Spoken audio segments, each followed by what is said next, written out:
1970, while I was living on the island of Mulatupu, one of the two, usually called Mulatupu, even though there's two villages there, one of the Mulatupu chiefs,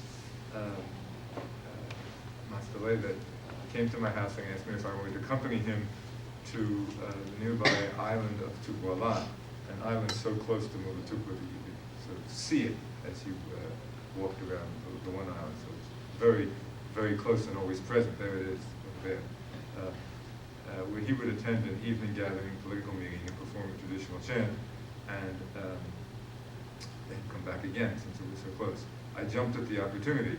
We crossed over in a motorboat in the setting sun and were greeted by Tupuala officials who served us a plate of avocado and rice as we sat outside in front of the gathering house in the setting sun. I didn't know that avocado and rice was a traditional Kuna dish. I was just learning all this stuff. I was hungry and I enjoyed it, but I also learned about that as a Kuna dish. Then the evening began as we entered the gathering house. Mastale sat down in a hammock in the center of the house next to a very elderly chief in the next hammock. This was Yabi Liginya, at that time the first cacique, another term that the Kuna used, of all the Kuna. I was told to sit in a nearby hammock, also in the center of the place, a hammock usually reserved for chiefs, so I was pleased to be invited in to do that. Yabi Liginya and Mastale chatted as gradually men and women entered. After a while, Mastale began to tell a Kuna traditional story, in English, the lobster story. In Kuna, tu cuento being a term that one of the few words that Kuna borrows from Spanish for stories, cuento. But at this point, called by its traditional ritual and play name, Olupis Kalile. The name is a punful play on the physical characteristics of lobsters.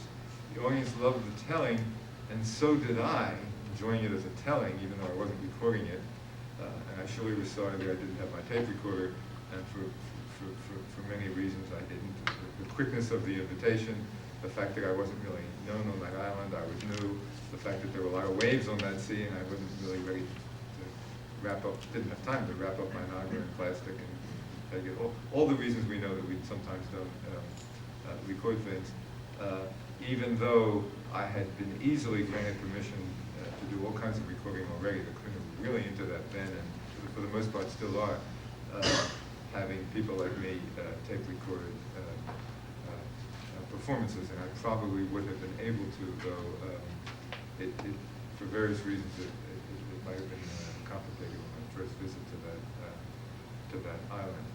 I told this to my good friend Mastale that later, and he promised that one day he would tell me the story of Olupis Kalile and I could tape it. After this telling was over, Mastale chanted a traditional chant for the audience, and we all came back to by motorboat.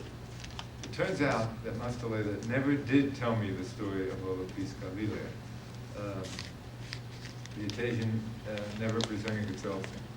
This seemingly ordinary evening, me hopping in the boat and going over there in the cut-off sneaker and all that, turns out to have been a cultural, expressive, and indeed political act of identity for the Kuna.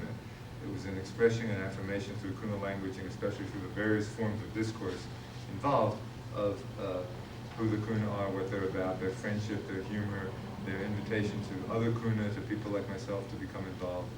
And I can tell you that, but had we had recordings of that whole event, it would be much richer, and we would have it for posterity, but we don't. You see how I'm going from the gathering house to the internet.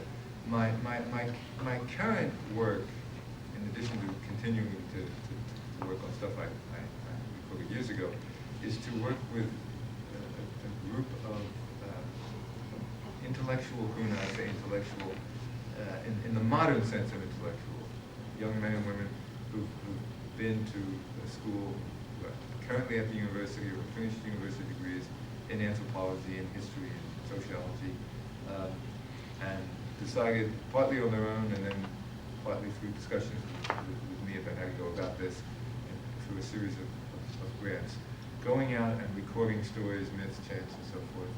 I go down to Panama once every year or so, and we have seminars on what they're doing. in addition to recording them, they also transcribe them and translate them, and all kinds of fascinating things have emerged from that, like a translation I wouldn't have thought of. That is, since some of these recordings are esoteric material, to do a series of translations from the most esoteric up to the most accessible to a modern kuna. So instead of just going from the traditional to the modern, creating a series of texts. I didn't tell them to do that. And when I first saw it, I said, what in the world is this? And then they explained to me, this is the way we're going to do it. And also this is a way to pick one. If they want to use one in schools in a bilingual education program, they can pick from that range of stuff that's easier for students in school to have access to. And also some of the things that they're not old enough to hear that stuff yet. So we don't want to do that. If you look at the handout that I gave you, and obviously in the 0 time is left, I can't talk about it. You'll see certain kinds of things popping out at you. Traditional kuna verbal practices like parallelism, use of metaphors. One which has intrigued me over the years and intrigued other people who've worked in the lowland areas of South America. The quoting of other people, quotes within quotes within quotes. It creates all kinds of issues as to what one should transcribe and what one should translate. People put the quote marks and try to indicate the quotes within quotes. I got into it, and it's almost like a puzzle to try to figure it out sometimes. You get so deeply into quotes within quotes. So I do it. In the performance, nobody uses quote marks, obviously, and the kind of quote marks that the voice can do, one doesn't go very far with. Higher pitch, lower pitch, faster speech, slower speech. That just gets you one level in. And sometimes you get in 5 or 6 different levels of quotes within quotes within quotes. I know, I think the rules through how it works, but it's not indicated that much by the voice.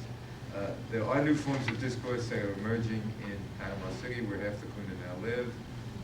Some of them are, code switching is involved, Spanish and kuna, sometimes English as well, new forms of vocabulary, new forms of slang, lots of internet stuff. I chuckled when I saw the PowerPoint presentation, the possibility of PowerPoint that I'd seen. Let me know. Because the kuna, and I'm sure other indigenous groups as well, but the kuna are very active politically,